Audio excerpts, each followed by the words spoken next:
다음은 여러분들의 로망.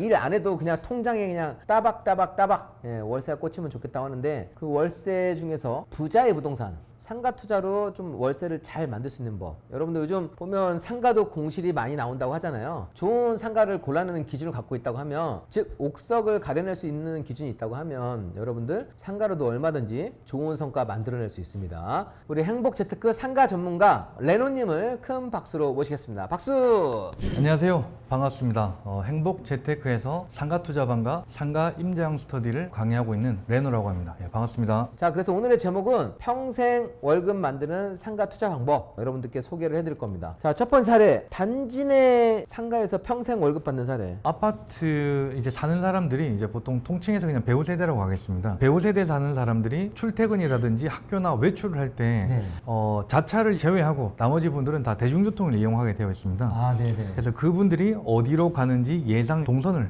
한번 그려본 겁니다. 네, 예상 동선을 그려본 겁니다. 상가에서는 어쨌든 소비가 이루어져야 되니까 이 동선이 정말 중요합니다. 이 검정선 자체가 사람들의 동선을 표시했다고 하십니다. 자, 그래서 지금 저기 빨간색 있는 상가를 여러분들께 소개를 해드릴 거고요. 지금 이렇게 생겼습니다. 여기 2층이 아니라 1층으로 되어 있네요. 네, 1층으로 되어 있습니다. 아, 네. 생긴 거는 좀 굉장히 허름하고 저희가 흔히 지나다니면서 많이 볼 수 있는 형태의 이제 상가들입니다. 그러네요. 지금 보면은 인테리어 집하고 슈퍼 몇 평 정도 되나요? 지금 6.5평에서 총 13평으로 되어 있습니다.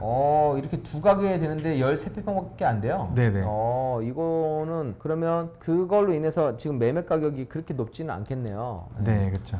지금 이제 아까 지도로 봤을 때는 조금 이해하시기 좀 어려우실 것 같아서 정리를 해드리면 여기에 이제 살고 있는 사람들이 이제 총 688세대입니다. 네. 688세대가 대중교통을 이용하기 위해서는 어디로 가는지 예상 동선을 한번 그려보는 거죠. 네네. 네, 그렸을 때 단지 내 상가를 무조건 지나치게 되어 있습니다. 네네. 네.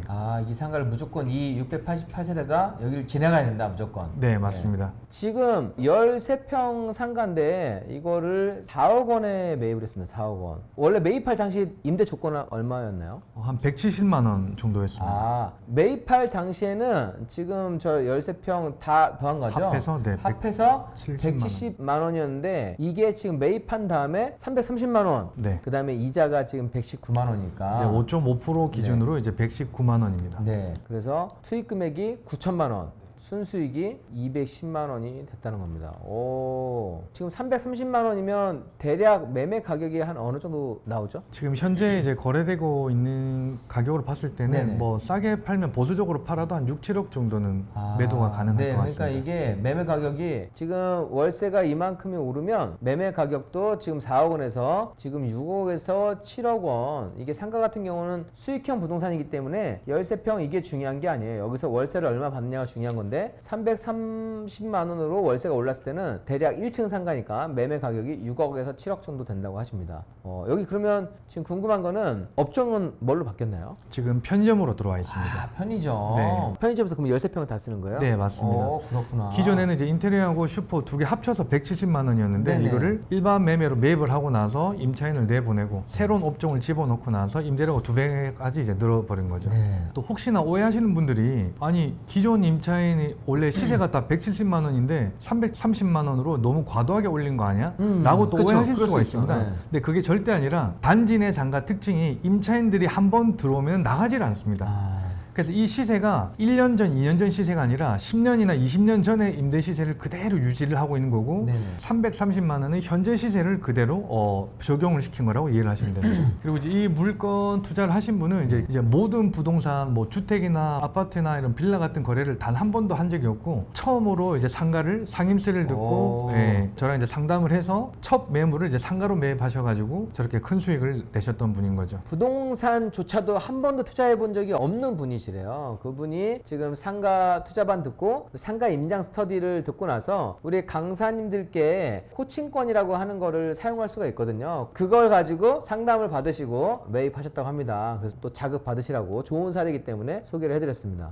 단지 내 상가 투자를 레노님께서 좀 정리를 해오셨습니다. 네. 단지 내 상가 이런 걸 좀 보시면 좋겠다라고 해서 설명해 주시죠. 많은 분들이 그럼 모든 단지 내 상가가 저렇게 가능하냐라고 이제 오해를 하실 수가 있는데 아닙니다. 제가 이제 제시를 해드리는 세 가지 조건만 이해를 하시고 이대로만 따라 들어가신다면은 똑같은 사례를 만들어낼 수가 있습니다. 그러니까 단지 내 상가에 이제 크게 세 가지 조건이 있습니다. 첫 번째가 배우 세대, 두 번째가 상가 개수입니다. 그리고 마지막으로 이제 버스 정류장 지하철의 방향이라고 했는데 이거는 배우 세대에서 나와서 집에서 나와서 어디로 가는지 그 동선이 하나인지 두 개인지 세 개인지 네 개인지 이게 이제 가장 중요한 부분입니다. 뒤에 또 추가로 부연 설명을 좀 더 드리겠습니다. 배우 세대의 수인데 조금 전에 보여드렸던 사례를 제가 세대를 굳이 기입을 해서 설명을 드리는 이유가 사례는 688세대였습니다. 700세대가 조금 안 되는 세대였거든요. 근데 어떤 분들은 600이나 700세대보다는 2000세대가 넘는 단지 내 상가가 훨씬 더 좋지 않아 라고 생각하실 수도 있는데 그건 아니에요. 단지 내 상가나 이제 모든 상가 투자의 특징은 남들이 들어올 수 없는 경쟁 상가를 제거할 수 있는 독점할 수 있는 상가가 제일 좋습니다. 근데 688세대의 상가가 한 4, 5개 정도 있었는데 그렇다면 그 수치로 봤었을 때 2000에서 2300세대가 들어오는 상가들은 그러면 곱하기를 한 4배 정도를 해야 되는 거죠. 그러면 개수가 훨씬 더 늘어나는 겁니다. 가치가 훨씬 더 떨어진다는 거죠. 다시 정리해드리면은 배우 세대가 작을수록 좋다. 그리고 상가 개수가 작을수록 좋다. 그리고 2200이나 2300 정도 되면은 이거는 단지 내 상가가 아니라 훨씬 상가가 큰 상권이 큰 근린 상권으로 이제 전환이 된다라는 걸 이해를 하시면 됩니다. 자, 그 다음에 상가 개수도 한번 설명을 해주시죠. 상가 개수. 네. 상가 개수 같은 경우에는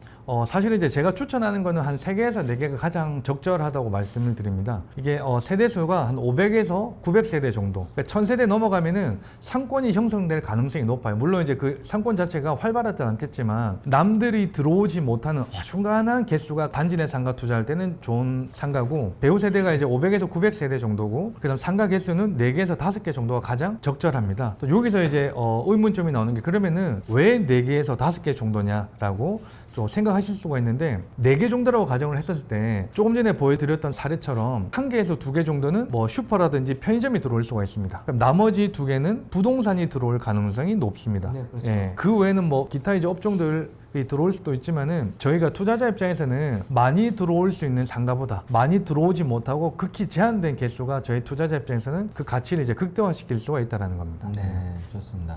그리고 이제 단지 내 상가 이제 마지막 조건인데 이게 동선이 흩어지지 않고 하나로 뭉쳐지는 단일 동선이 좋다라는 걸 말씀을 드리는 겁니다. 네. 왜 단일 동선이 좋냐라고 이제 좀 생각하실 수가 있는데 단일 동선이면은 만약에 700세대입니다. 그 700세대인데 동선이 2개면은 350세대, 350세가 나눠지는 거죠. 근데 700세대가 동선이 하나라면은 그 700세대가 그대로 하나의 동선만 따라 들어가는 거기 때문에 단일 동선을 이제 말씀을 드리는 겁니다. 자, 단지 내 상가의 장단점, 장점. 장점이 뭔가요? 네, 장점은 임차인이 나가질 않습니다. 나가질 않기 때문에 나간다. 이거를 평생 월급처럼 만들어 쓸 수가 있습니다. 예, 즉 임차인이 안 나가기 때문에 공실의 가능성이 여러분들 공실 가장 무서운 게 상가는 공실이잖아요. 예, 공실 가능성이 낮다라고 생각하시면 되고 단점은 이제 매도 기간을 좀 길게 잡으셔야 돼요. 매도 기간을 길게. 네. 왜 그럴까요? 왜냐면 이제 단지 내 상가는 저희 투자자 입장에서는 단지 내 상가가 괜찮다라는 걸 알지만 일반적으로 이제 매수를 하시는 입장에서는 좀 보기에 좋은 상가들을 많이 찾으시는 것 같아요. 그래서 이게 그 수가 조금 더 확률이 좀 적기 때문에 매도 기간을 짧게 잡지 말고 좀 길게 잡을 수도 있다라는 거를 꼭 기억을 해주시길 바라겠습니다. 네네. 이 상가가 1층 상가 번듯한 거 만약에 스타벅스나 뭐 이렇게 좋은 게 들어오면 손바뀜이 수월한데 단지 내 상가는 그래도 월세로 여러분들이 만족하시고 매매가 수월하지 않다는 걸 처음부터 감안하고 들어가면 좋겠다고 말씀하십니다. 자, 두 번째 사례를 하나 더 가져왔어요, 여러분. 이 사례도 도움될 수 있는 부분 많이 있습니다. 자, 제목은 투자금 영원으로 평생 월급 받는 사례. 이거 너무 자극적 아니에요? 상가 투자는 도대체 얼마를 가지고 있어야지 투자를 할 수 있냐라는 질문을 제가 너무 많이 받았었습니다. 네. 그래서 투자금이 크게 들어가지 않고도 월급 이상을 받을 수가 있다라는 사례를 이제 보여드리는 겁니다. 네, 좋습니다. 투자금 영원으로 내 돈 없이 순수익 180만 원 받는 사례. 역시 경매 물건입니다. 감정가 2억 9,500만 원짜리 상가인데 면적이 좀 넓어요. 면적이 78평 나왔습니다. 예, 그래서 면적이 좀 어느 정도 되는데 이거를 2억 7,376만 3천 원에 매수인 강레노 강레노. 예. 어쨌든 레노님의 실제 사례로 소개를 해드리도록 하겠습니다. 이거는 뭔가요? 현장을 보기 전 지도를 봐야 된다? 네, 이게 보통 입찰을 하거나 뭐 임장을 많이 나가실 때 보통 현장을 많이 확인을 하시는 것 같아요. 네. 그러니까 현장을 보고 상가가 너무 많은 것 같아, 뭐 좀 부족한 것 같아 이렇게 판단을 하시는 경우가 많은데 그렇죠. 현장에서는 잘 안 보입니다. 이게 좋은지 나쁜지에 대한 판단이 잘 안 되거든요. 네네. 현장에서는 상가가 굉장히 많아 보였습니다. 많아 보였는데 지도를 펼쳐봤더니 네. 이제 배우 세대가 이만큼 되어 있었어요. 네. 아, 배우 수대는 넘네요. 어마어마하게 많죠. 이게 그리고 상당히 많은데요? 네, 그리고 상가를 봤더니 네. 상권이 형성된 건 딱 두 군데였습니다. 와, 상가가 딱 두 군데였고 네. 이제 입찰하고자 했던 물건 위치는 네, 여기에 이제 위치해 있었습니다. 여기는 딱 이렇게 결론을 내셨네요. 전체 배우 세대 수에 비해서 상가가 부족하다. 여기서 임차인이 영업했을 경우에는 영업력을 제대로 확보할 수가 있다. 예, 공실률도 낮출 수 있다. 이렇게 해석을 해도 되겠죠. 네, 맞습니다. 그러면 이거를 한번 투자금을 한번 정리를 해 드릴게요. 낙찰을 2억 7,300만 원에 낙찰을 받으셨고 대출 2억 4,800 받고 보증금 3천에 임대료가 250이에요. 네, 250만 원입니다. 오, 임대료 250. 그 다음에 대출 받은 거에 대한 이자가 64만 원. 수익 금액은 바로 마이너스 500만 원. 네. 영원이 아니라 오히려 돈이 생겼네요. 이제 취등록세를 하면은 이제 거의 영원인데 아, 네, 취등록세를 제외하지 않으면은 이제 마이너스 500원. 제가 오히려 더 돈을 더 번 거죠. 아, 이거는. 네네네. 네. 그러니까 세금까지도 내 돈 없이 딱 들어간 겁니다.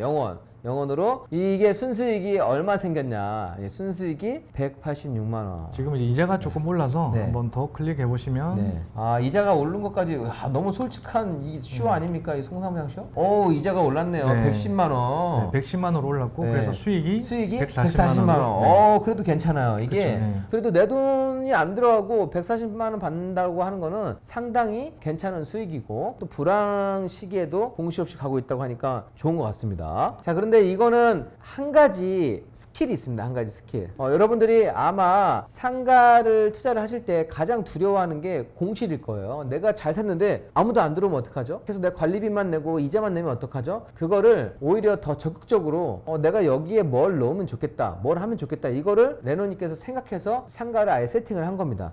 자, 그래서 지금 낙찰 받은 다음에 바로 사업장을 세팅을 하고, 여기 사업장이 지금 PC방인가요? 네네. 네, PC방을 세팅을 하고 이 PC방을 매도를 한 겁니다. 네. 그 다음에 지금 그 임차인에게 권리금을 받고 넘기고 그 다음에 지금 이 임차인이 사업장을 가지고 있으면서 지금 레노님은 월세를 받는 구조입니다. 그렇죠. 많은 분들이 이제 사업장 그 상가가 위치가 괜찮은데 왜 저기 안 나가지라고 생각하셔가지고 임차인분들한테 해보세요라고 하면은 아무도 이제 움직이지 않는다는 거죠. 네네. 그러니까 제가 이거를 예쁘게 꾸며가지고 이게 된다는 걸 보여드린 다음에 이거를 임차나 이제 매도를 하면은 훨씬 더 그 가치를 극대화시킬 수가 있다라는 겁니다. 네네. 이게 매입할 당시의 상가인가요? 네. 그래도 완전 공실은 아니었고 이렇게 지금 문구나 자파가 있었네요, 그죠? 네. 자파가 있던 곳이고, 자, 이거를 받은 다음에 네. 깔끔하게 철거하고 이렇게 PC방이 좀 있어 보이는데요.